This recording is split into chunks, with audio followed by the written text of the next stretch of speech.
The mailman doesn't deliver on a Sunday. If you don't like that, you don't like NBA basketball. Anthony for three. Bang! J.R. Smith! We just saw men fly. LeBron James with no regard for human life. Cleveland! This is for you! What's going on, everybody? Welcome back to another episode of Coast to Coast. I am Ronan Gaine. Joining me, as always, Chris Nambu. Thank you so much for making this podcast your first listen for NBA coverage. Remember, you're on YouTube. Make sure you subscribe, leave us a comment, let us know what you think. You're listening on Apple Podcasts or Spotify. Leave that 5-star review. You do that, we'll keep producing that content. On today's episode, we're going to be talking about the Los Angeles Clippers, who are in the midst of an 8-10 run. We'll be doing a quick look at some of the rookies, a little report on how they are improving as the season is going on. And we'll also be taking a little look at the trade market as the December 15th deadline has passed. A lot of people are becoming available, and it's time to have a look and see where they guys might end up. But before we get into it, Chris, how you doing, man? Dude, I'm good. We're in the Christmas spirit. December 15th is here. Hopefully we have a gift or some trades. And I'm excited to talk about, first and foremost, I mean, I'll get you started on your fast break. I know that you're feeling good. I know you're good because Brunson had an insane game last night. Let's start off there. I'm happy to just see you. Like, you just look bright today. You look good. I know Brunson's doing you well there. Yeah, I mean, an unbelievable performance from Jalen Brunson. Like, the first player since the play-by-play to record a 30-point half without missing a shot. Yep. He went 9 of 9 from 3.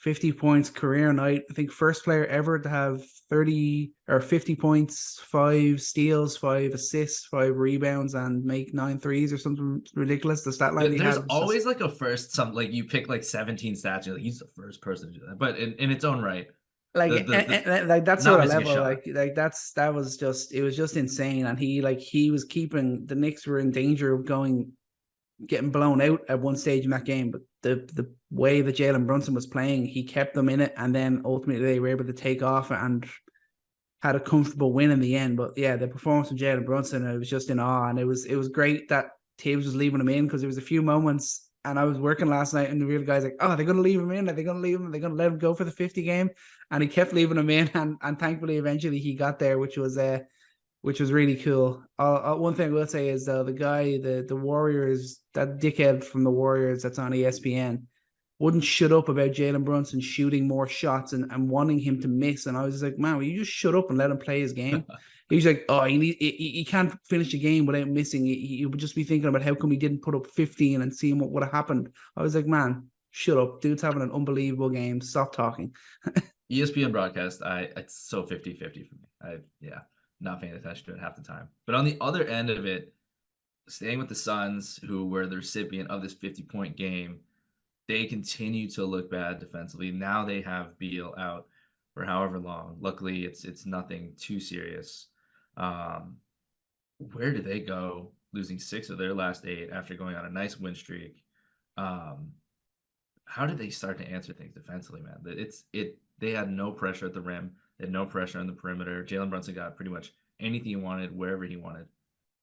Yeah, I mean, like, obviously, it's hard to account when Jalen Brunson was just in a zone. Like, no one is it's so rare to have that sort of efficiency, and the luck was with him as well. A couple of those threes that he hit, don't know how they went in. But, the defensive side of the ball is just a real worry. Yeah, I know you talk about how they haven't had Beal, Booker, and Durant together, but they've had other injuries too. But at the same time, Booker and Durant together should be more than enough for them to be able to win these games, but unfortunately, the defense just isn't there at all. Their defense, they cannot rely on their defense to get the stops needed for the offense of Booker and Durant to be enough. And it's just tough. Like, you look at it and you're thinking, yeah, this team was obviously built for their offensive qualities, and they were really zoned in on being the best offensive team. But they're pretty much like they feel like a negative on the defensive end, and that's just not going to float as they get closer. Obviously, plenty of time to figure it out. We still haven't got a full look at this team all healthy. So, I mean, it's still early days, but at this moment, you're really worried about the defensive side of the ball for them. Yeah, and I think it doesn't matter with the Stars. Like, we knew the Stars are going to be good, and we know that they will figure it out. I'm not worried about that. I thought by this time with Frank Vogel there, we'd see a defensive system that could at least compete at times. There's been none of that.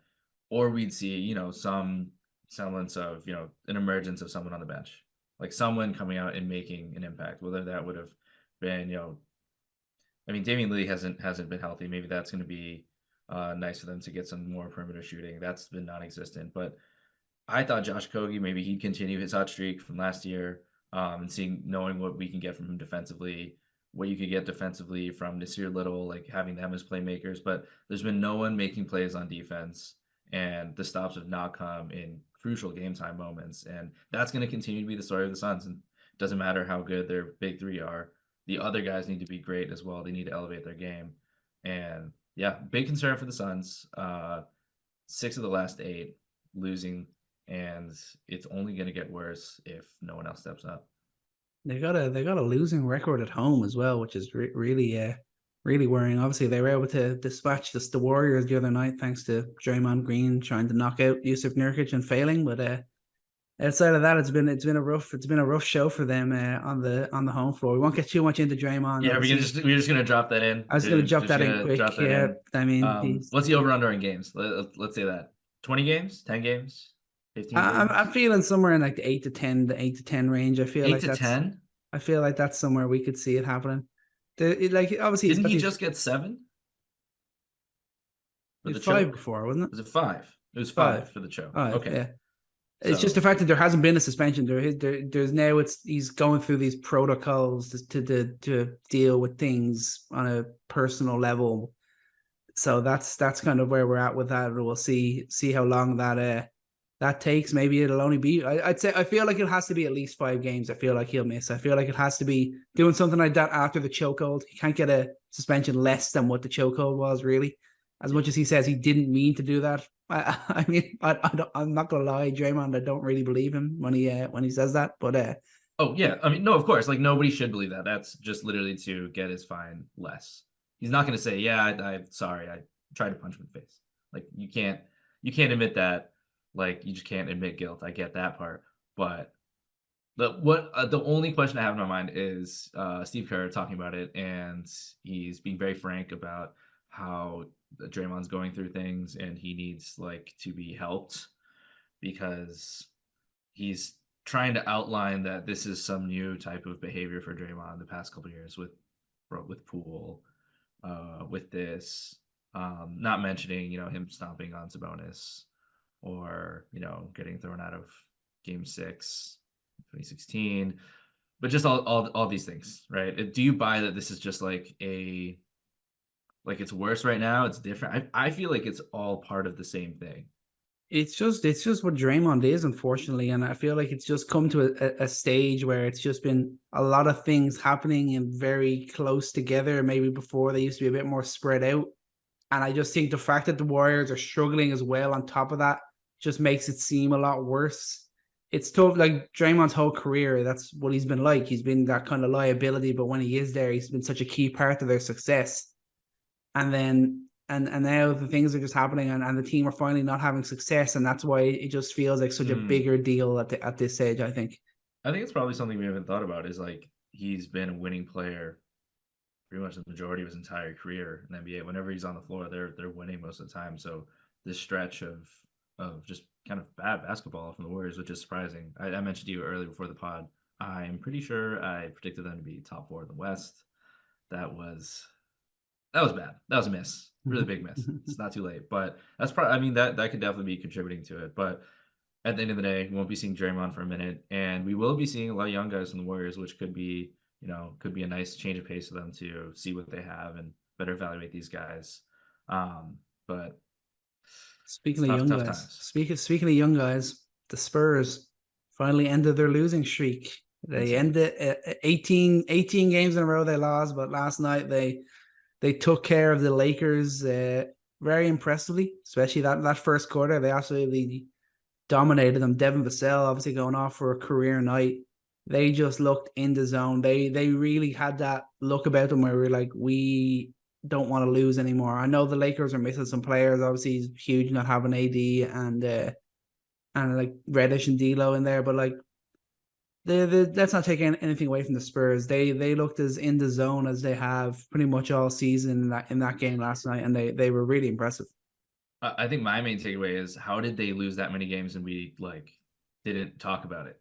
Like the Pistons are, We know how like, the Pistons. exactly. Like, dude, they owe the Pistons a Christmas present or something. They really owe them big time, because everyone's talking about how bad the Pistons are. Everyone's talking about how bad the Wizards are, but the Spurs go that long without winning a game. Like, I would check in and be like, oh yeah, they lost again. Okay, they lost, but Wemby had a good game. Okay, sure. And then you didn't realize that they just amassed that many losses over that span. But on the floor, I can't understand why they're not starting Trey Jones. I don't get it. I guess we'll see what we get from Malachi Branham. I don't know if this is a stealth tank, even though there's not really much to tank for, it seems. No one really popping right now in terms of the draft. Never know. But yeah, just weird to me that the Spurs haven't made a change there. We'll see if they end up making a change halfway through the season. They pretty much never do that. So you doubt that that'll happen. Anything pop from you from the Spurs, like when you see them on the floor, besides Wemby? Wemby's obviously always going to pop, but other guys need to show up around him in a meaningful way. Yeah, I mean, like look at what Vassell did last night. He showed why he got paid that contract. Can he do that to any sort of consistent level? I think before last night he was really coming off a really bad spell of shooting the ball. Then last night everything was just dropping for him. Is that something now that he can build on? He's obviously a key guy. He's like we talked about before when he signed the contract. He was the first piece that they committed to in the Wemby era to have around Wembanyama. So he's the next guy that you have to look to really be delivering on a consistent basis. But yeah, the biggest thing, like you said, it feels weird why they wouldn't have their most natural point guard playing within the team at the moment. It's just a little bit strange, but obviously it's still early days. They're still trying to figure it out, so it's hard to question it too much. Yeah. How about your boy Embiid? Dominating. Yeah, schedule has been pretty favorable, I think, for Philadelphia. But 3 games in a row, he has had a 30-point double-double, and he has not had to set foot on the floor in the fourth quarter. That's pretty nice going for the 76ers. Pretty nice going for Joel Embiid. Set a record for with 9 straight 30 and 10 games. That's a 76ers record. And the scary thing is, like Maxie said last night, it just feels like he's getting better. And I felt like it was, in my mind, I was kind of like, did he peak last year? But it feels like he's getting better. And I'm loving how he's sharing the ball while also still being as dominant as ever as a scorer. Yeah. It obviously has to feel like this is such an insane, whoever made the schedule here, like, are they from Philly? Like, they face Washington, Atlanta, Washington, Detroit twice. We'll face Charlotte, and then Chicago. Like that's vacation. Like they basically got winter vacation from December 6th all the way through the 16th. They just get 10 days of practice essentially. So that's a huge win for Embiid. Just like keeping, like, if you can have a handful of games a year where he's resting a quarter and just keeping a little bit of mileage off of him, that's really, really important throughout the season. Especially going to go back to back. They got to pay the Hornets, and obviously the Hornets are the Hornets. But like it's still nice knowing that you don't have to have that fear about playing Embiid because he's been getting rest over the last few games. Yeah, I think Mark Williams is still out. I don't know how many points he's going to score against Nick Richards tonight, but we'll see if they can maybe even rest him in the third quarter. I don't know at this point. I think we're about time. We got to check in with our Clippers.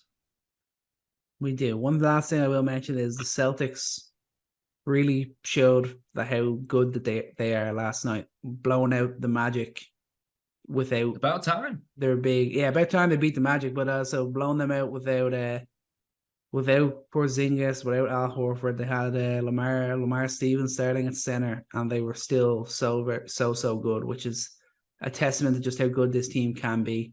And obviously, Jaylen Brown actually called it their biggest win of the season. I think they need to kind of get over that hump of struggling against the Orlando Magic, but that was definitely a good sign. But yeah, let's go to the Clippers. The Clippers are on an 8-2 run over their last 10 games. They've got 6 straight wins.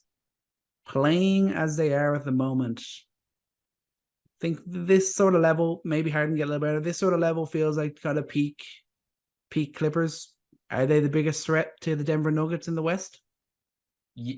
Yes and no. Yes, no, maybe. Yes, because I don't think they're even getting started, just in terms of offense. We're having Paul George miss a game, and we've seen kind of in and out whether he's performing or not, and that's kind of been a good predictor of Clippers' success if Paul George is scoring 20 or more points.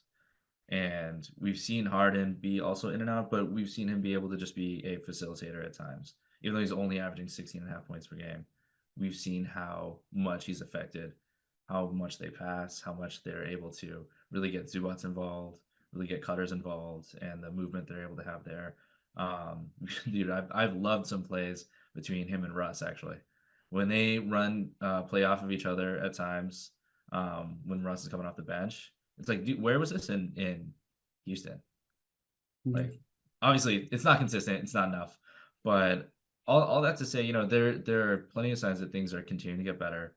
And one thing that I've been trying to keep an eye on is, how committed is Harden to defense? Because Ty Lue had discussed that when he first arrived, that he's going to need to, buy in, because that's been the Clippers, forte. That's how they're going to be able to win a championship, is not just through their scores, but really like their team defense there.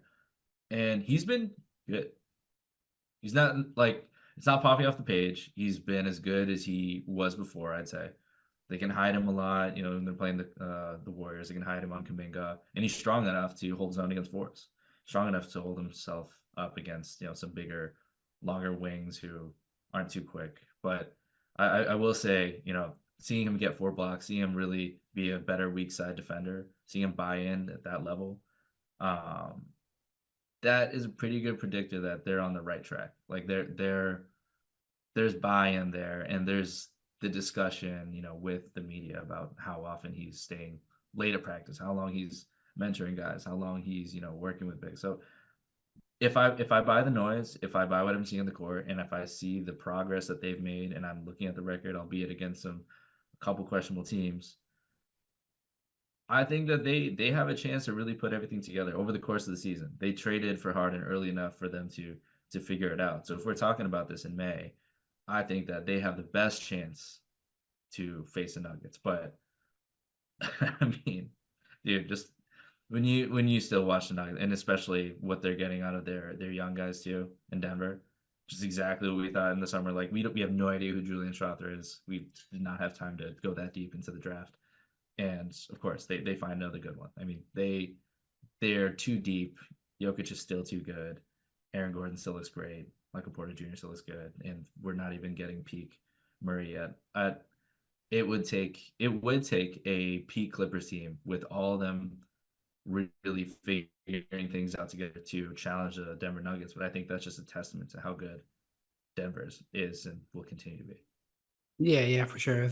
It's just watching these Clippers at the moment, you just feel like this is like kind of like Kawhi Leonard's played every game so far this season. Touch wood that continues. Insane. Yeah, it's great to see. And on the current run that he's on over the last 4 games, he's really starting to look like peak Kawhi Leonard again, like in terms of defensive stopper and being elite on the offensive end. He's on a current stretch where he's averaging 33, 6, and 4, shooting 64% from the field, over 56% from 3, and he just looks like he looks like the Kawhi. He looks like San Antonio level, Toronto level Kawhi, and we almost felt like that level of him was almost dead after the struggles he's had with injury of late. But if he's able to stay healthy, he just changes everything for this team. And obviously, we've seen on the defensive side, they're up to being the 5th best defense in the league at the moment. They are still getting massive production from Powell and Westbrook off the bench, which is great. Harden's only averaging 16.5 points per game. That's fine. When Kawhi and Paul George are leading the way, but as long as Harden's still scoring efficiently, he's shooting 42% from 3, and he's dishing the ball. That's the main thing that they got him in for. They didn't bring him in to be this elite scorer for them. They already had 2 of them. That was not the reason that they went and got him. Yeah, they've had a bit of benefit. The big worry for me, I think, is the road form. They're a bit like the Lakers. They like it at home a lot more than they do on the road. So they're 10-3 at home, and they're 4-7 on the road. The only real major road win they've had all year was against the Kings. But in terms of what I'm seeing from Kawhi and what I'm seeing from this team as a whole, if they're healthy and this continues to trend in this direction for the season, I think they could definitely challenge the Denver Nuggets, especially if Harden can stay good for at least a year. I mean, everything's always great when Harden first gets to a team, but over time it always seems to deteriorate. So keep an eye on that. But yeah, looking at them at the moment, in terms of the depth and in terms of the quality that they have in their team, I don't see why they shouldn't be getting mentioned as like a top competitor for the Denver team, because obviously we don't know for sure what we got with Minnesota or OKC or those sort of teams. Yeah, I think I see the potential, and I'm really curious about it in terms of what that'll look like in the playoffs. I just can't picture that defense holding up against the Nuggets. Yeah, I can't. Kawhi is a great one-on-one defender, and he's going to shut down whoever he's on. And I'd say the same in stretches for Paul George. Like they will be able to have a great impact. Norman Powell has shown to be a playmaker. Even Russ at times, he's gambling too much over a playmaker. But if you have Harden on the floor, that's what I'm keeping an eye on. That's why I'm saying good. I'm not super there hasn't been like this massive change in Harden where you're watching him on the floor. He's like, oh, he's like committed to he's doing enough. And you got to be happy with where he's at. But to beat the Nuggets, like the amount of off-ball actions that they're running, the amount of screen navigation that you have to get through, like if Harden is going to be a major contributor to that, like he needs to show that you can do more than just hiding him on the worst offensive player and having him play a little health defense and switching on to some bigs from here and there. Like that is not going to work against the Nuggets. And that is not just a small aspect of that sort of matchup. If we're just thinking big picture of like Clippers and Nuggets, like who at their peak powers would, match up with each other, I think Harden will have to show more on that end.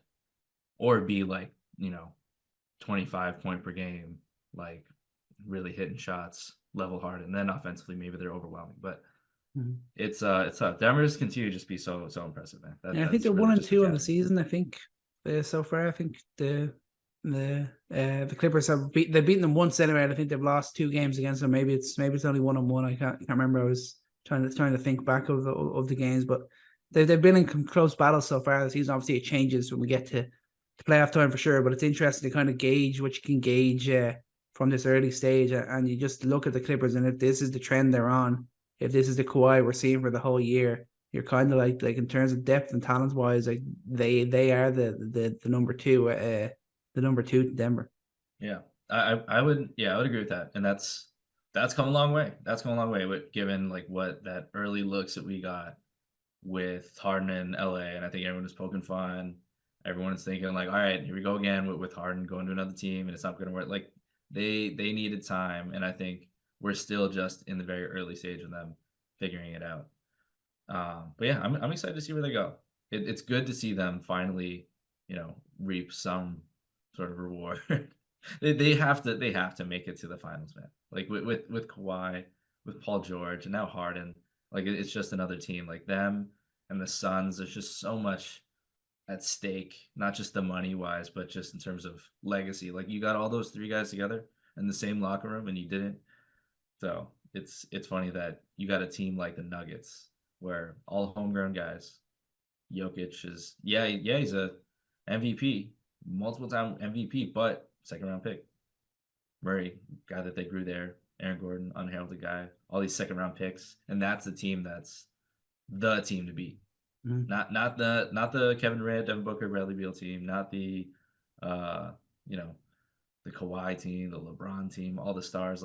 It still blows my mind every time we talk about the Nuggets that's the team to beat, and that's the way that they built it out. But we can talk about Nuggets all day long, and I'm ready, man. I got the jersey on. Shall we talk some Bulls? Let's go. Let's go. Let's do some. Not really therapy. I think we're gonna have a fairly positive talk here, right? A normal conversation. Yeah. Normal conversation. I don't usually have normal conversations about the Bulls, which is why we haven't had them recently. And I haven't talked about Coby White probably in a year. And the thing with Coby has always been consistency. You've always seen the flashes ever since his rookie year. You saw a month just like Lauri did, a whole month in February in his sophomore year where, oh my God, he's dropping like 30 points, 25. He's averaging 30 a game this one. And then you just kind of, it's really hard when that's your rookie, that's your play, that's someone that you watch a lot, to not have the bias of, all right, this is going to continue. So with him, he's never really had the playmaking down until pretty much last year. Like last year, like something shifted and you could trust him more with the ball. He's not going to get stripped. You have a tighter handle and he's competing more on defense. You can see that. And I really do believe that having Alex Cruz on your team, like having that example on the floor at all times, especially like having Lonzo Ball out there too, I think that those are guys to learn from in the locker room. And then you have a guy like I would assume next to him, where they're just guys who are going to fight on defense and always compete. And Coby's adapted to that. So you've seen like all these little parts of growth, and just to like talk where he's at right now, because I love the fact that you're finally getting a little recognition. Coby deserves that. Such a hardworking guy. Right now he's third in the league in 3-pointers made, and without Zach LaVine on the floor, he's averaging 25.8 points, 6.5 assists, 5.5 rebounds on 50-52. 78 splits. He's shooting 52% from three. That's not gonna last. You gotta get that out of the way. But just the heater he's on, just the feel for the game he's had recently, the way that he's really controlling the game at times, which is something that you don't always see, and you don't always see people like grow into. A lot of players, that they have to kind of force things, and that you can't really tell if how much deeper they can go in terms of controlling the game with the ball in their hands. And that's usually something that you kind of just can tell. Like you can tell the guys that will have that. But he's kind of developed that. And the reason I think we're also bringing it up, because we want to talk about trades today, with Zach LaVine being all over every single trade rumor, ever since he went out, and even in the beginning of the summer with him being rumored to being linked to the Lakers. It makes it an interesting situation in which, Coby White has been so good. If you were putting yourself in the shoes of the Bulls, I'll say my opinion, but like, where do they go with that? Do you get excited about getting off of Zach LaVine, or do you try to just honestly sell? You're still going to sell everything, because that's where I'm stuck at. Is, hey, this is a good asset, but just sell. Yeah, you like. You know where I'm at. I said it before. Like I'm in the sell camp, and like watching Coby here has been great. Like on the whole season, he's averaging 17 points and shoot 43% from deep. Over the last 7 games, he's averaging 26 points per game and just under 7 assists a game. And the team are 5-2. He's been the big part of them actually putting some wins together. They went from being a team that were 5-14 to a team that are now 10-16. And Coby's been a big part of that. And whether they want to keep LaVine or not, whether they want to keep DeRozan or not, unfortunately, the Bulls tried and it's just failed. They're miles off competing in the Eastern Conference. There isn't any room for them to make any sort of moves that can get them back even close to being a top 6 team in the East, I think, at the moment. Maybe it wouldn't be the worst thing. You can get a few draft picks for Zach LaVine. Maybe you can pick up a draft pick, maybe a young player if you're dishing DeRozan as well. Just give up and rebuild. Put the ball in the Suma's hands. Put the ball in Coby's hands. Go out there and do your thing. Let's see where we can move on to from here, because I think they're so far off it. There's no room to make the moves. I don't see why they'd really consider keeping the likes of LaVine or DeRozan around, especially LaVine. The contract that he's on doesn't make sense. Yeah, I think the fundamental question to answer is like, is this just a player getting more minutes, and this is like kind of flash in the pan? Like Coby's just doing this because LaVine's out, and we can't just assume he's going to do this over the course of a whole season without LaVine. And that's a tough question to answer, because on one side of it, like, like I was saying, with how he's controlling the game, with how he's competing on both ends, like everything looks sustainable besides the shooting. Like he's not going to be a 26 point per game scorer. I mean, he could develop into that, but it's hard not to think about the fact that he's 23 and there's so many other stories you can think about. You can think about Jamal Murray, for example, a guy who's been, hurt, inconsistent. Nuggets didn't really have a clear plan when he was rookie, sophomore, but once he really found himself, like, we know who Jamal Murray is. And maybe he's not a superstar, but he's a guy who brings in the playoffs. He's a guy who's super valuable to his team, regardless. They're not the same player, that's all I'm saying, but and then you got to think about too, like Lauri Markkanen, a guy that you traded Jones Jr. or you traded for Jones Jr. and a protected first round pick that will now become a second round pick, essentially. And that's what you got for a guy who's a future all-star, and another guy we'll talk about on the trade market, a guy who's worth, 2 first-round picks at least, if the Jazz decide to get off of him. So it's a precarious period of time where, someone might come through the Bulls and say, hey, like, we'll trade you XYZ for Coby, because he's on a 3-year, $36 million contract. If he's a 20-point per game, 6-assist guy on good efficiency, high-volume three-point shooter, like that's a $25 million a year player. That's a guy you're not finding anywhere for $12 million. And it's tough to not think about, all right, just got to blow it up, like you said, like, because you can't just be like, all right, we're gonna get off LaVine, DeRozan, and we're gonna see where we go with the young guys. You have to also consider, are any of these guys worth anything in the future? Like, do we just need to do a full clean out? So part of me wants to see the Coby experience and trade LaVine. The other part of me is like, we can't just not listen to every offer. This is why GMs get paid the big bucks, and I don't know why.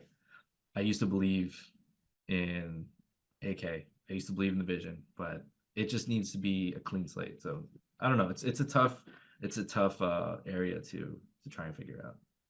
So you're continuing to say you don't know what you want to see happen for Chicago. Because there's two sides. Yeah, there's two sides to it. Because you can't trust that not a 10-game sample size, 15-game sample size. What sample size do you trust? You're like, all right, this is what it'll be. And even then, you get off LaVine. Take Coby out of the equation. Do you think that they should be wanting to keep LaVine and DeRozan at this time? No, definitely not. There's your answer. Definitely not. Well, I'll make it more complicated. If you get an offer for Coby as well, do you take it? If it's a future first from a team that is going to be, you're basically going to be getting back a late first round pick. I mean, that's like, look at it this way, like right now, say you got 2 young players, 4 first round picks between the 3 guys, between LaVine, DeRozan, Coby. What do you think about that? Like total, like that's the payout from whoever you're getting it from. Like in a vacuum, yeah. But also at a certain point, when do you just like get some mileage out of your players that you draft? Yeah, that's why I think that's a balance that I think is tough. I think maybe I'm not saying don't listen to any offers for Coby White. I'm not saying he's going to remain this great player that he's been for the last 7-10 game stretch, but I think the clearer there, go with run with Coby for this year, then look at it again in a broader sight and look where you go to from the summer. I think that's the best play, I think, for the Bulls. And maybe you might get a few teams being desperate and you might get a bit more than you should for someone like DeRozan or someone like LaVine. Yeah. Seems like they already tried to make a crazy swing there. We'll just talk about LaVine here. Like LaVine for Garland. Like how quickly did Cleveland hang up the phone? Problem is, Cleveland are kind of desperate in a sense. Why? Because of the injuries that their team is facing, because of the fact that They still don't know if Donovan Mitchell wants to stay with the team long term. The fact that they're on a bit of a slide, and they gave up a lot to get Donovan Mitchell. They might not be able to get any of that back, and it could turn into a real disaster. I mean, this time last year we were thinking the Gobert trade by Minnesota was the major disaster. It could turn out that the Cavs trading for Donovan Mitchell could be a bigger disaster. Interesting. Because now it's working out for the T-Wolves. I think they just need a little bit of time. And they're injured. This is going to be such a sketchy time where all these rumors are going to come out. It's like, oh, does he want to stay? All that. And now Mobley's out of 6 to 8 weeks. Garland broke his face. But I think that they have enough depth, hopefully, to survive this stretch. If you just look at the schedule coming up. But if they were desperate enough, like LaVine's not the answer. Like LaVine's not going to solve the issues that the Cavs have. It's far in terms of their vision. If Mitchell just wants to win a championship and he needs to be on the best team possible for a championship and he's not going to be patient for it, LaVine's not fixing it. Yeah, but I mean, we've seen teams make desperate moves before, like the Lakers when they went and got Russ. Like we've seen teams make real moves of desperation in times of panic. Like it's happened, and it wouldn't be crazy to see it happen in this Cleveland situation. But I think on the whole, like, yeah, the fit with Garland, Garland's a more natural point guard. I feel like LaVine and Mitchell are two similar type of players, so I don't think that is the move at all. But also, I wouldn't be crazy if Cleveland were to do that. Just like I was saying, I think there is that slight element of panic, that slight element of doubt is going to come into some minds in the big jobs in Cleveland, and it wouldn't be surprising if they were to make a bit of a desperation move. What about the Lakers? My question with the Lakers is that worth your final assets? Is LaVine worth your final assets? So the future picks. I think that's what it would take, because we're taking back nothing essentially for LaVine. D'Lo, Hachimura, and what do they even have? Have they got a pick left? They have 2 year. They're like 2027, 2028 picks. So it would be 2027, 2028 swap or something, maybe 2029. Yeah. That's how far ahead we'd be talking. Yeah, I mean, like, it's kind of like, in a sense, it wouldn't be a crazy move from LA. I don't know how much it changes things for now, but then at the same time, you're thinking over that period, you're still going to have the LaVine and AD through to that stage, and maybe you won't be too desperate. Too desperate for your pick. So LaVine's going to be 30 and still have, I believe, 3 years left on his contract. AD will be 32, I want to say 31, 32, and we're finally seeing him be moderately healthy this past year, moderately, and this is as good as it's ever gotten. And those are the two guys that you would trade your only first round pick in the future for, or not trade, but that you would be building around in sacrifice of that. Because LeBron's going where the Lakers don't draft. Come on, yeah, Homer. Lakers don't do drafting. That's not what the Lakers do. They do. What are you talking about? How do you think they got AD? They drafted. Okay, yeah, sorry. They drafted these guys, and then who did they draft? They drafted Caruso. Who did they draft? They drafted Reeves. Okay, maybe these weren't lottery guys, but I mean, they did not draft Caruso or Reeves. They were both undrafted. Well, they picked them up. they signed them. This is fair.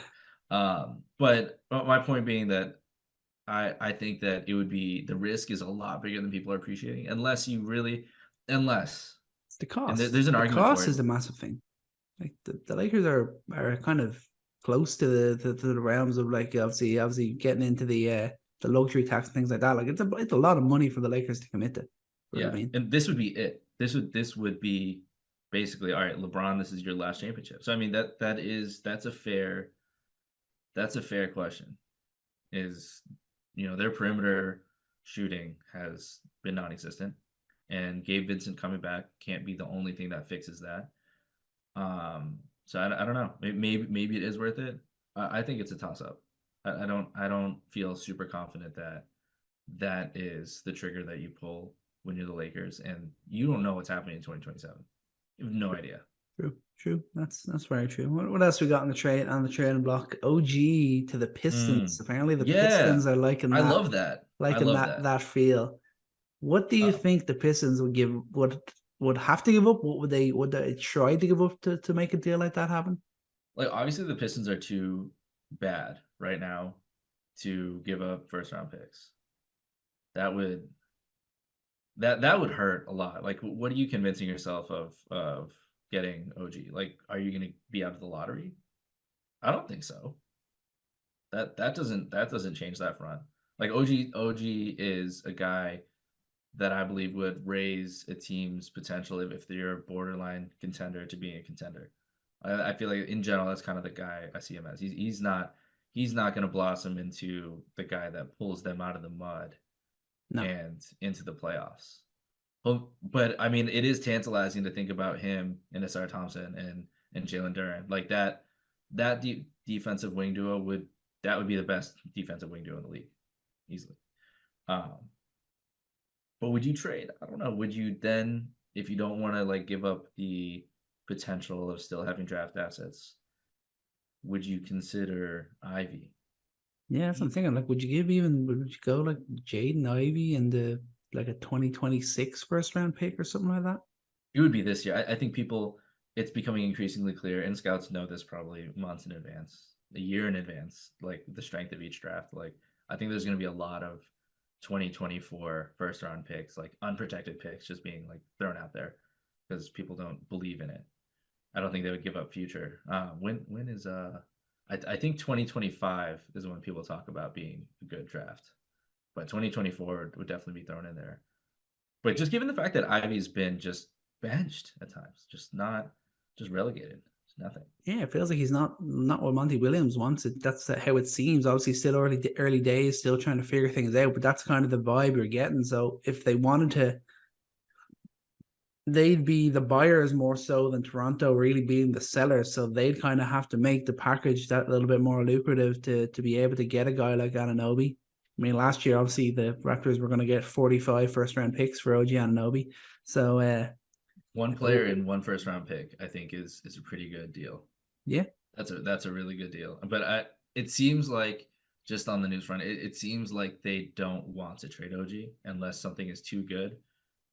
And defining too good, I feel like Ivy and two pick, like a young point guard and two future lottery picks would be too good for the Raptors to say no. But I think they would pay OG long term, but they're trying to get off Siakam. It seems like that's the guy who doesn't fit long term.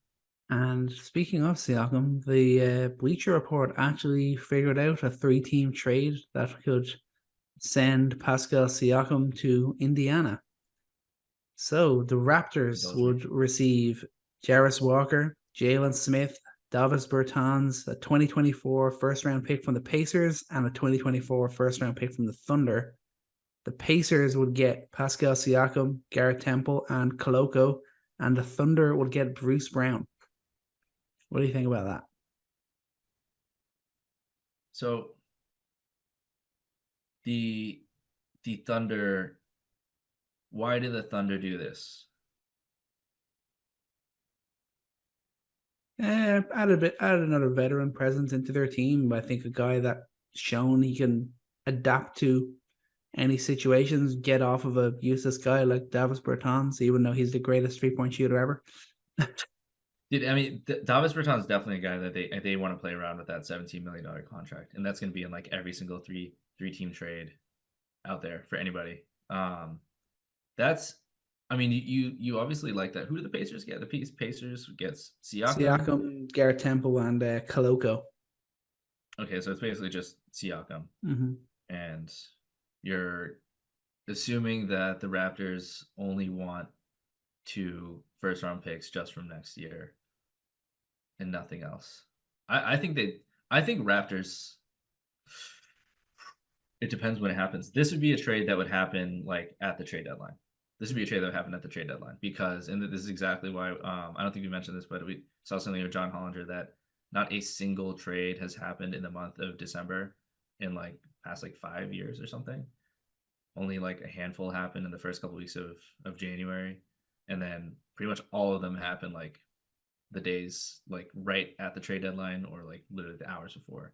So that's like push comes to shove, because then Toronto's gonna go everywhere else and be like, hey, like we got this, like what's up? And I think they would be looking for more future picks, just given what we know about the 2024 draft. But not a bad starting point, and I think that's definitely a call that would be made and considered. And then you try to look for more. Hey, Atlanta, what do you got? Kings, what do you got? Do we like Keegan Murray for the Raptors? And this is really funny because people are talking about, like, Keegan Murray is like the cornerstone, everyone loves him, like he's very important to the Kings. Dude, they traded Tyrese Halliburton for Domantas Sabonis. Like, of course they would think about, you know, what would a trade for Siakam do for the team? What would a trade for OG do for their team? What else we got? Markkanen one to talk about? Like, Absolutely. rumors are that he's available. Where do you think as a team? What teams do you think would be in the market for a guy like Lauri Markkanen? Everybody and their mother from OKC fan base believes that he's going to be showing up in the blue, and I had to say I love that. Like, he absolutely fits what OKC does, and I think he would give a lot more opportunity for Chet, Jalen, and for Shea to do more on ball. And I mean, he'd just be the perfect fit. He'd be the perfect fit. They continue to just be the biggest, switchiest / great spacing, like everything that they'd be able to do, they do even better. Because just imagine replacing Giddey on the wing with Markkanen. Yeah. And you don't really need that. That's the funny thing. Like, we loved what we saw from Giddey rookie year, sophomore year, and we know that he has potential to get better. But in this current context, it's not happened. And he's honestly taking away. He's taking away from touches from Williams, who we know is a great playmaker. And I believe that, you know, he should be fourth in the pecking order. Chet should be taking more shots than him. Chet should be playmaking more at the nail than him. There's a lot more I think you could do with Chet with having the ball in his hand. So there's a lot of reasons to think that Giddey is also a piece that could be moved. And, you know, think about Utah, they could envision Giddey as a long-term kind of play. Who would value Giddey? A team that has a blank slate. And they kind of do. They have kind of a combo. They have kind of a combo guard in Keontae George, who's looked awesome. He's apparently untouchable. And him and Giddey, that could be a duo that they can envision. Because I'm not really sure what Utah wants to do. You never know what Danny Ainge is thinking. I think OKC maybe just has enough of draft assets to be able to make exactly. a lucrative package. Ainge always wants picks. Ainge always wants picks. Yeah, I think actually that's a very interesting idea. So yeah, that's definitely one to keep an eye on. Markkanen's obviously one to keep an eye on. The Jazz really crapped out. Obviously, they shocked last year with their great start. Obviously, they did drop off a bit at the end, but the fact that they were anything last year was a surprise, and now they've really slumped back into being completely nothing. So with the levels that they're at, you kind of think it would make sense for both parties to move on. I think as great like as Markkanen was last year, I think now is a time where it would make sense for both parties to make a move. Yeah. I mean, Markkanen would be. I could see Ainge just hanging on to him just because of his talent, and if Markkanen just wants a home, because God knows, like, I mean, this is finally the first time he's felt comfortable being like himself, and being his true form of like an all-star player, and His changing team that as up. well, yeah. Exactly, like that's got to be something that has huge value for him when he never had that in Chicago. Obviously, he didn't have that in Cleveland, and now he gets to have that. And like, I think if Utah had any mutual interest and they didn't love like a bunch of like middling first round picks, why not? Like, if you're going to be bad with an all-star on your team and still have another lottery pick, and you have a point guard that you think is your future, that also could be something that it would have to be like OKC, I think, would have to unload the treasure chest for yeah, Lauri. I feel like they're probably dangling Markkanen to try and get this a pretty ridiculous package for him. I feel like that's exactly what Utah are trying to do. That's the game, 100%. I could see that. Okay, you got anything else in the trade block? You want to move on to our rookie report? I think that's it. We're gonna have so many more rumors. I'm sure Bleacher there's someone sitting at their desk 8 hours a day, creating every fake trade you can think of over the next couple of weeks, 3 weeks, 2 months. But I want to check in with our rookies real quick. I want to just give a grade, see what we've seen from them statistically, and maybe what they need to get better at or what they're currently getting better at. And so far, man, I've loved this draft class. Like, we're going to have to do a two-parter, I think, to cover everyone. Just going through minutes, there's been so many productive rookies, guys who've played serious minutes on both good, bad, middling teams, but making serious contributions. And a couple guys we can probably go through quickly because we've talked about them so much already because they've been just that good.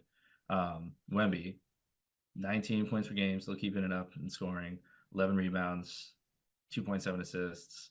We know he's an A. We know he's special. We know he's generational. We've seen so many things from him. Real quick, I want to just talk about what he needs to get better at. And we love the ball handling, but the ball handling needs to look better next year. That will unlock so much more for him. It's just not tight enough to get to the spots he wants to get to. But it's there. I mean, the potential is there for him to keep progressing, to be more of a shot creator and do more off the bounce, do more off the dribble. And the shooting, that's the big thing for me. I knew it was going to be a work in progress, but it's abysmal. That's why I say he's A-, not A-. All right, that's fair. That's fair. Gotta give him a little bit knock because he's not been excelling. He's not really been good. Like the team he's playing on is 4-20 this season. Obviously, that's not all his fault. It's a very young team, but there is the pretty traditional struggles of a rookie that he is having. He needs to start being more aggressive. He needs to get to the rim more and not settle for as many 3-point shots as he's settling for. If he's starting to attack the rim like that, like who's stopping him? Absolutely nobody. Like that. That comes into the handle of the element as well. That'll contribute to that too. But yeah, I'd like to see it as the season progresses from here. I'd like to see him become more aggressive and really try and attack that rim. Yeah, and that part I didn't want to blame him too much for because who's making a great entry pass? Who's making a pocket pass? Who's making a lob at the right time, like good timing on this play? And like those are things I think like you take for granted when you're watching good playmakers out there. Like those are not easy passes to make against good NBA defenses who are loading up on Victor Wembanyama, who are ready for that, who know that that's exactly the guy they're trying to get to. But the shooting, yeah. Sorry, before you get into that, I will say the one thing I haven't seen from them as much. Obviously, it's different in the preseason. Teams aren't trying as hard, but he was running the floor a lot harder in the preseason, and there was a lot of elements where a team would miss a shot and he'd be already up the floor and they just chuck the ball along to him and he'd try and do something that obviously that's not a consistent thing you're able to do in basketball, but I feel like we haven't really seen that at all in the regular season. I think there's been elements where they try and pass into his chest to try and bounce pass into him. Throw it up top. No one else is going to get the ball. Wemby's going to grab it. So many bad lobs. How many bad lobs you see per game? How many bad entry passes? And there's just not enough playmakers there. But I think the shooting is definitely on him. It's the level of difficulty is definitely affecting, which is funny to say because no one can block his shot. But I mean, how many tough threes is he taking? And the thing is, he's shooting 23% on catch and shoot threes. No, so it's not just the the difficult leaners, catching, in movement. I mean, that's still impressive that he's able to have a consistent shot coming off of a screen or pulling up for three. That's something that gives me confidence that it will get better. But it's just surprisingly low for him. And yeah, I'd agree with the A-. We'll go with that. I think that's fair. And then obviously Chet. I think Chet is tough. I want to say Chet's an A, but at the same time, an A+.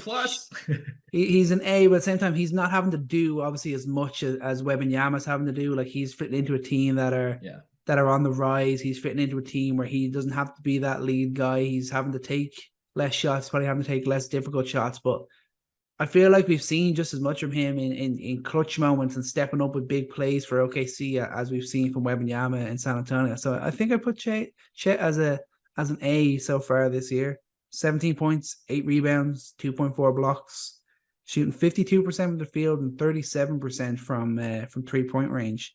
15 and 8 OKC. Like he's looked really great, and I think that he isn't shooting as much as he should be. He's probably not getting as much touches as he should, and he's still doing this, and that's what's really impressive. Yeah, and he's had a really impressive blend of ball handling, which was something that he didn't seem to have a great grasp of in college and looking at him in summer league. But this confidence or just working on it, like clearly a lot of people talk about the hard work he puts in, but already looks confident there, and that's huge development for a guy who, we kind of thought of as just a pick and pop guy. And for reference, like he coming in as a rookie, he's basically right up there with Kristaps, right up there with Miles Turner. Like he is one of the best pick and pop bigs in the league. But all the stuff you can do off the dribble, like the spin layups, the floaters he's done, he's shooting 40% on pull-ups in mid-range, which isn't great, but for a rookie and for at his size, and that you can see the vision there, and 71% of turnaround jumpers. Like he's a guy that I think could do a lot more work on the post and can create for himself and can create for others there. I also want to talk about the pick and roll real quick. Great stat here. 1.2 points per possession on pick and rolls as a roll man. That is Giannis and Sabonis territory.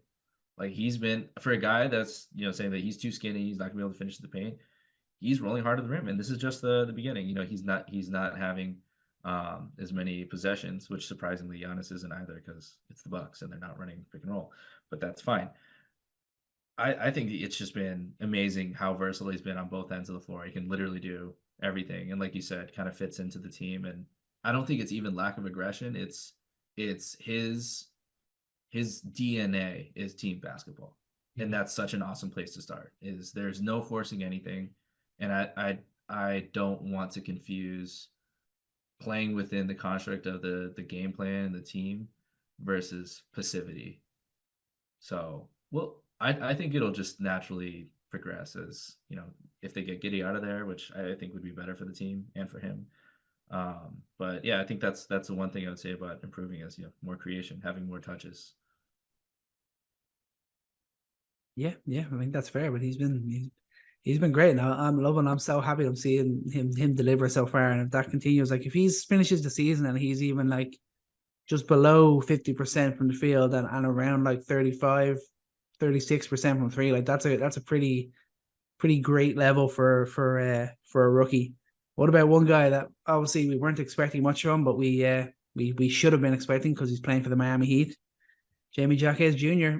He's been great. Like I don't know if I can put him in the same round, but from what we were expecting to what we're getting, I think you got to give him an A slot too.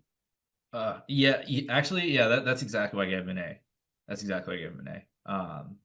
And I mean, where do you start with this guy? Like you get into his tape, you start looking at what he does on both ends of the floor, and he is, and we're not surprised, right? He's a Miami Heat player, dude. Like the amount of effort he puts on defense, he's just so connected with the team, and that's something that usually takes time for rookies. I mean, you're orienting yourself to a whole other defensive scheme, especially the number of schemes that they run in Miami. And that's something that probably takes a long time to get adjusted to. And he's just seamlessly fit in there. And then you take it to the other end of the floor. I'm just in love with his offensive game. And the one hole that he had coming into the draft was 3-point shooting. Well, guess what? He's shooting 40% from three. Yeah. Shooting 40% from three. And I don't think he'll be a volume guy. He's not someone who's going to be like coming off screens like a Max Strus kind of guy. But the fact of the matter is he is such a smart cutter. Yeah. He's such a smart shooter. Like he has such a good feel for the game. And when you're playing off of a guy like Jimmy Butler, who's going to draw so many doubles, who's going to know how to find good cutters like him, like it's just such a great fit. And I think not something that I think is like he needs to get better at. I think he just needs the opportunity to do it. Like with his bag of tricks, getting into the paint, really being a patient finisher, like I think that he has more in store in terms of, getting him the ball and letting him work a little bit in the same way that they let Jimmy work. Like, I think he can kind of fit that mold as a post scorer and playmaker for others. Cause I think he's got great vision too when he's passing. Yeah. I mean, obviously, and for a guy, for the most part, it's coming off the bench. He's averaging 13, 4 and 3. He's shooting over 50% from the field, 40% from three. Like he's been a great impact player, and he's got probably, I don't know, maybe this was always in the plan, but I feel like he's obviously gotten a bit more opportunity with some of the injuries that the Heat have had to deal with. And he's taking full advantage of that. And he's had some really big 20-point scoring games, really crucial games where he comes up with big buckets. And anytime you watch the Heat, like you mentioned, his cutting, I feel like you see it like 2-3 times a game. He just makes excellent cuts and gets great and easy baskets for Miami. But in terms of what we were expecting and what we've got, like he's got to be an A. Like he's been unbelievable. 100%. And this is just the beginning. The interesting thing when you watch a guy like that is like, what's his scope? Because he's 22, going to turn 23. He's a little bit older. But Desmond Bane was a little bit older. I mean, we've talked about some guys over the years who came in older and had that knock on them and got better. But then you have a guy like Keegan Murray, where now we're on the cusp. We're like, okay, is he? But I think he has such scope to be a secondary option for the Heat. Like he's going to be a guy that in the playoffs, like other teams are going to hate.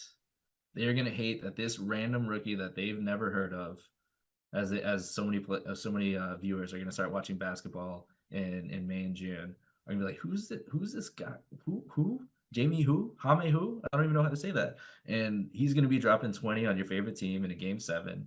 And I think he's got that killer instinct. And he's just so Miami Heat basketball. So I loved getting to his tape. Love to see what he's going to do moving forward. And I think, is he an all-star type talent? Or is he just a secondary scorer, maybe off the bench scorer? Is it too early to say? It's too early. I think at this stage, I just say a good role player, but you never know what might happen. Yeah. Especially when you're a Miami Heat player, you can go from being a nothing to a superstar very quickly. Exactly. That's exactly what I'm saying. And kind of in that same breath, same but a little different. I want to talk about Asar Thompson. Let's grade him real quick. 10.4 points, 1.2 blocks, 1 steal, 8.2 rebounds. He's a wing, guys. Yes, 14% on threes. Yes, the shot's bad. We know. 62.3% in the restricted area. He's a good finisher. Gets to the rim.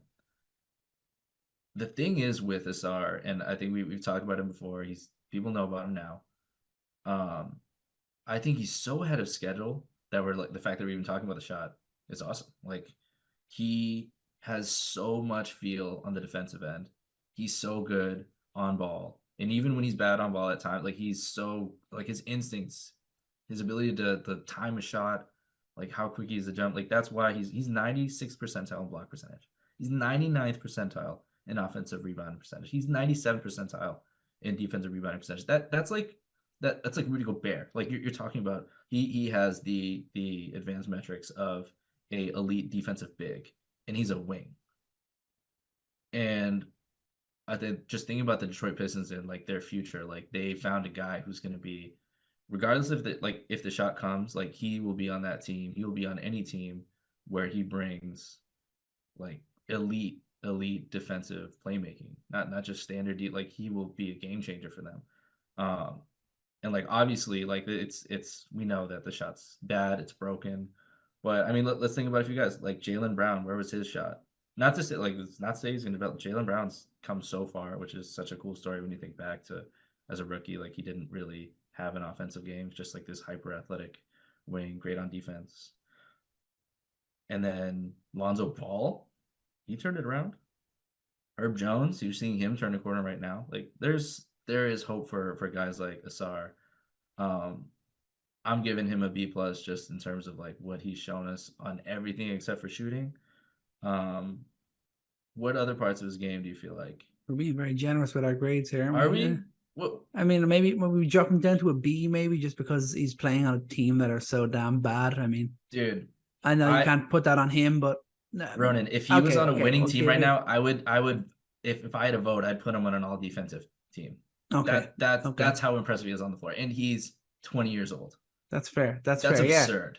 Yeah. The athleticism is the big thing. Like that's why I wouldn't have too many concerns about the shot, because you think there's plenty of time to see that turn around. Yeah, he's never going to be a 40% shooter or anything like that, but he can turn around to an acceptable level, and his biggest impact is going to come running the floor, being a big part of transition plays, being a big defensive stopper for the team. That's where his real value is. So there's no reason to panic about the shot too much. And in terms of what we've seen from Pistons picks and what we've seen from this team as a whole, he has been a bright spark. And I know you got really annoyed with was it Gilbert Arenas really kind of trashing him on his podcast the other day. That was you got very upset about him. Oh, I don't even remember what he said about Asar, but it was he wouldn't be part of his future, but that was what he was going for. He was talking about like his points. Like, dude, you I mean, I'm not gonna Gilbert Arenas has forgotten more about basketball than I'll ever know. But like what were you averaging in your rookie year? I think that was like the top comment. And Gilbert Arenas averaged like 10 points a game. Like, get out of here, dude. Like, Asar Thompson we don't care about how many points he's scoring right now. And the fact that he has a 20-point game. It's not come from shooting. And he knows what he's good at. Like, he's a smart cutter. And he's a good passer. Not a great passer, but he's got the feel. He's not a guy that you pass the ball to and it sticks. He's a guy who's going to keep the ball moving. And that, again, all these things for a rookie, and I think it's cool to see a lot of rookies be doing this. It's something that usually comes with time, but he has all the instincts and the DNA for it. And one thing is that I believe you predicted when we did our pre-draft lottery that he would have a bigger impact than Amen as a rookie and maybe beyond. And we're definitely seeing that. Oh yeah, I didn't. I mean, I will not take credit for how insane he's been on the boards and defensively. That I don't think anyone saw that coming. But the obvious is the shooting. And to make it worse, we'll just put numbers to it. Like 68% from the line is probably the most concerning thing. Like that's our one thing that we can reliably statistically rely on for an indicator for good shooting in the future.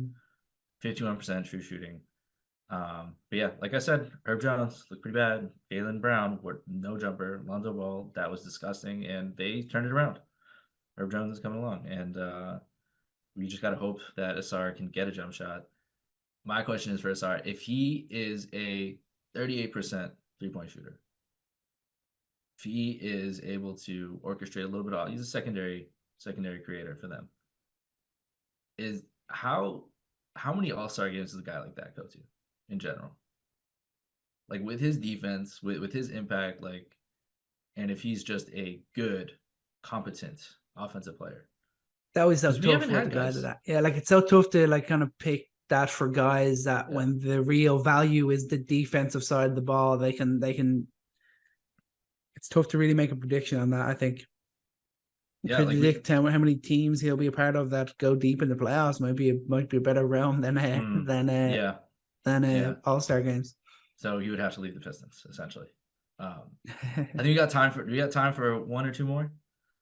Yeah, who you got? Someone that has been consistently forgotten about, which is for a fair reason because it's Charlotte. Brandon Miller. That's he's still there. He's a rookie. And yeah, I mean, I talked about that. I've almost completely forgotten about him. Yeah, like I mean, what do you got? I haven't done enough on him. I've forgotten about him for the most part. Dude, how many people, like, raise your hand if you've watched more than 2 Charlotte Hornets games this year? Okay. So a lot of catch-up work to do, but looking at how he's been scoring, it's been super encouraging. So just on the whole, like, counting numbers, he's 15 points per game, 4 rebounds, 2.2 assists to 1.6 turnovers. Not bad, not terrible. And he's shooting 40% from 3 on 5 attempts. Like that is like the consistency there, and the fact that he's doing it both on the catch and he's doing it off the dribble, like on pull-ups, both of those he's shooting around 38, 39%. Like, I did not expect the consistency to come that soon from 3 from Brandon Miller, for a guy who just disappeared off the face of the earth in March Madness when the team needed him the most. And that really just tanked his perception, among other things that we don't have to talk about.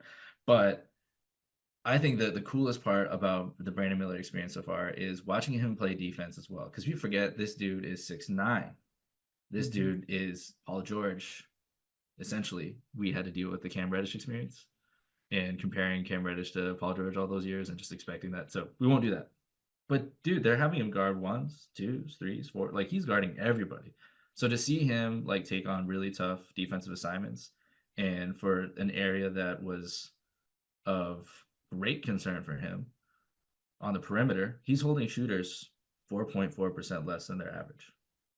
And that's really good. That's like 90 something percentile. Like he's really up there in terms of using his length on the perimeter, really defending guys. And honestly, he just needs to hit the weight room. He's not able to defend it in the interior. Still working on verticality, still working on like moving his hips and staying with quicker guys on the perimeter. You can get blown by at times, but the fact that he takes those assignments, the fact that his potential is a defending 1 through 4 kind of player, and then you add on the shot creation, you add on the 3-point shooting, you add on the rebounding is not there, but I believe that will come along. The rebounding is one thing he does need to get better on. Like I think we're sleeping on a guy who we've not talked about once, but really I think could have, I don't know, like one of the highest potentials in this draft. Like we talk about Wemby all the time. Yeah, Wemby's going to be amazing. Yeah, Chet's going to be amazing. We also got to think about a guy like Brandon Miller, who at 6'9" could be like, you know, a playmaking, shot creating, 2-way 6'9" wing. Like that's a monster like in process there. And I think that it's going to take time, but he's really impressed me so far. Yeah, and the biggest hit against him is unfortunately he's in Charlotte, so it's so tough to really keep an eye on him. It's tough now that obviously he's going to be playing without LaMelo for a while. Maybe that might be a good thing for him in terms of what he's the pressure that's going to be put on him. They're going to expect more from him. I think he's back. Is he in the starting lineup now? No, he was coming off the bench early. I feel like he's playing a lot more from the start now, and he still had some big games. So I think he's a guy definitely to keep an eye on. He's a guy that I don't think it'd be crazy, especially playing without LaMelo. Like if he was get up there and he was probably the next one behind Wemby in terms of points per game for rookies come the end of the season. Like I don't think that'd be insane. So the potential is definitely there. It's just I think he's a guy where we could really see him start to pop off maybe 2-3 years down the line rather than in later this year as like a sophomore. Yeah. Oh, absolutely. I think he's a guy too that like once he gets his body in like an NBA body, because he's still very skinny. Mm-hmm. Still very skinny. But he's such a long wing. Like he's got hands for days. And the fact that they're working him on defense, that he's doing this early. I don't think we saw that really from the defensive challenge from Tatum. I'm just comparing like another playmaking, like shot creating wing. Like that, a lot of that went to Smart. Like Smart had that handle. Like day one, they're like, all right, you are gonna be one of our franchise players. Like you go defend Steph Curry. There you go. Go take some reps on Giannis. There you go. See what we get from that. But I think it's been a very pleasant surprise. I'm gonna since I've been giving out too many good grades, I will say I'll give him a B plus. Nah, come on, give him a B minus. B minus. B minus. Tough grader here. I'll B minus. What's the B minus? Well, I think B minus. I'll say B minus for the he could do a lot better rebounding, and he could do a lot better defending in the paint. Yeah, so, yeah. Fair. I think that's fair. We'll close it out for there. We'll look at the rest of the rookies on the next pod. That was kind of our probably the top 5 that we're seeing in the NBA at the moment. So that's kind of the main core. We'll get to some of the other guys on the next pod. But before we finish up, I do have to ruin your day by picking your brain. We got time for a quiz, Chris. It's time. You gotta be thinking. You gotta be ready. Come on, you good? You feeling it? I'm not feeling it, but this seems necessary. I will say it's not a lot of sleep that we're going on here. We're going on. You know what? Let's just do it. Let's do it. I'm ready. Okay. I want you to name every player that has finished in the top 3 in MVP voting since 2000, but has not won the award. Oh, since 2000, that has never. All right, so someone since 2000 has never won before. They've never won it. Full stop. Since 2000, they've finished in the top 3 in voting, but they've never actually won the award. You've got, let's see, How many people? How many players? 5 players? 7, 8, 9, 10, 11. 11 players have done this. All right, what's my passing rate? What do I gotta hit? I mean, I'll take if you can get 6 of the 11. I mean, I'll give you get over 50%. Chris Paul. Chris Paul, 1. That's right. Okay.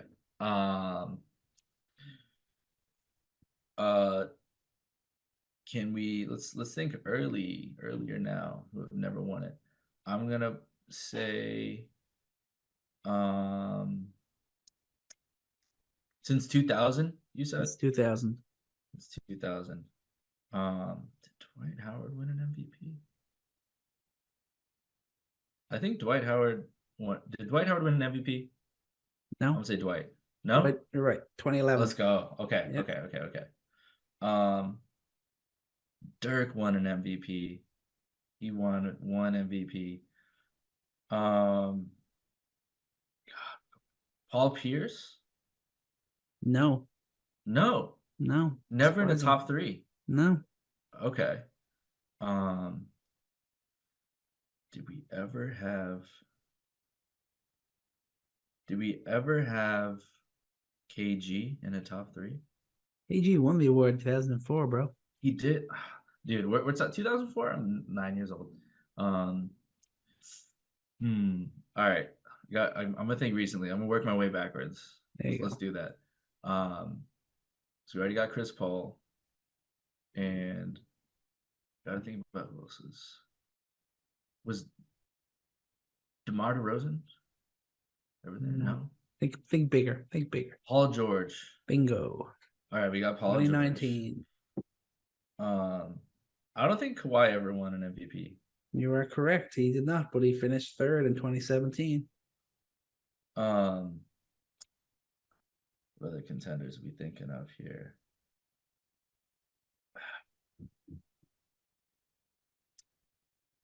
Give you a hint on one. One of them you claimed was one of your favorite players of all time in his prime. That's a lot of what team? I'll take the L on it. What team? The Clippers. What? He's not playing for them now, but his prime time. Blake Griffin. Blake Griffin. Really? Yeah. He was in the top 3. 3rd in 2014. I think Blake is so slept on in terms of how good he was then. I didn't even think about him then. I want to say that if we're staying recent, that Luka has been in the top 3. He's not been in the top 3. Jason Tatum. Nope. He's not been in the top 3. You know who the top 3 are the last 3 years? We got Giannis, Embiid, Jokic. Yeah. That's it. That's pretty much it.